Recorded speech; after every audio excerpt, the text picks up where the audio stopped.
पूरा देश कोरोना की दूसरी लहर की मार से जूझ रहा है।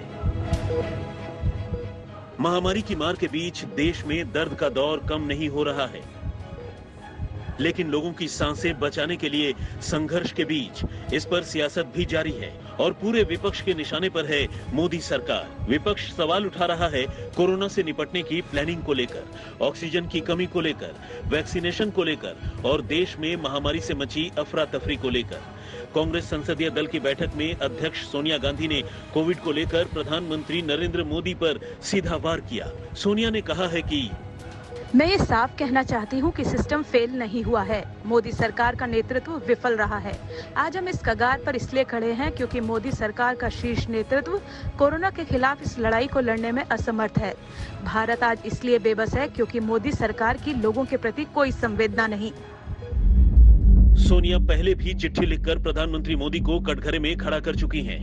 तेवर कांग्रेस सांसद राहुल के भी हमलावर हैं। उन्होंने प्रधानमंत्री नरेंद्र मोदी को एक और चिट्ठी लिखी है। इसमें उन्होंने लिखा है, आपकी सरकार की वैक्सीन रणनीति में स्पष्टता और एकरूपता की कमी और साथ ही वायरस पर समय से पहले जीत की घोषणा ने भारत को बेहद खतरनाक स्थिति में पहुंचा दिया है।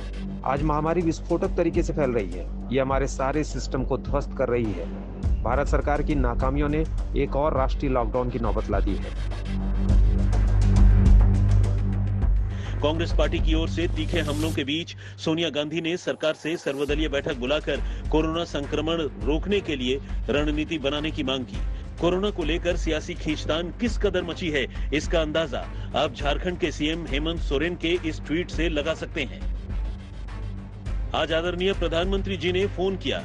उन्होंने सिर्फ अपने मन की बात की। बेहतर होता यदि वो काम की बात करते और काम की बात सुनते। हेमंत सोरेन के इस ट्वीट को बीजेपी नेताओं ने पीएम का अपमान बताया और उन पर हमला बोल दिया। वहीं कुछ विपक्षी नेता हेमंत सोरेन के बचाव में उतर आए।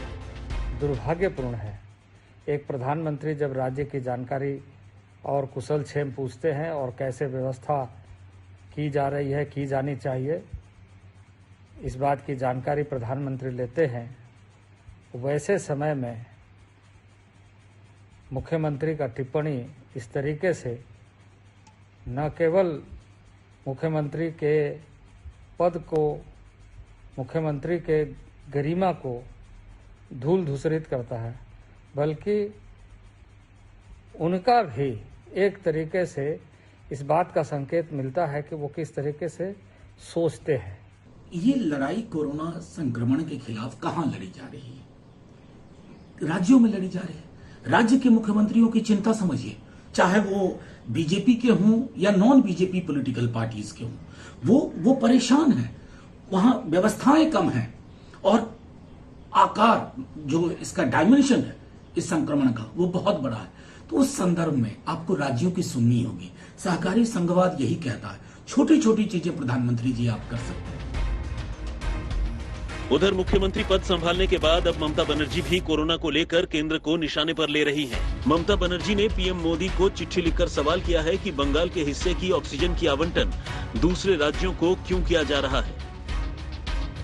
कोरोना के इस संकट से निपटने के लिए सबसे जरूरी है एकजुट होकर महामारी का मुकाबला करना। यही वजह है कि पीएम मोदी राज्यों के मुख्यमंत्रियों से बातचीत कर जमीनी हालात का जायजा लेने में जुटे हैं, ताकि राज्यों तक जरूरी मदद पहुंचाई जा सके। लेकिन इन कोशिशों के बीच महामारी को लेकर जिस तरह से सियासत चल रही है, वो इस मुश्किल दौर में और इजाफा करेगी।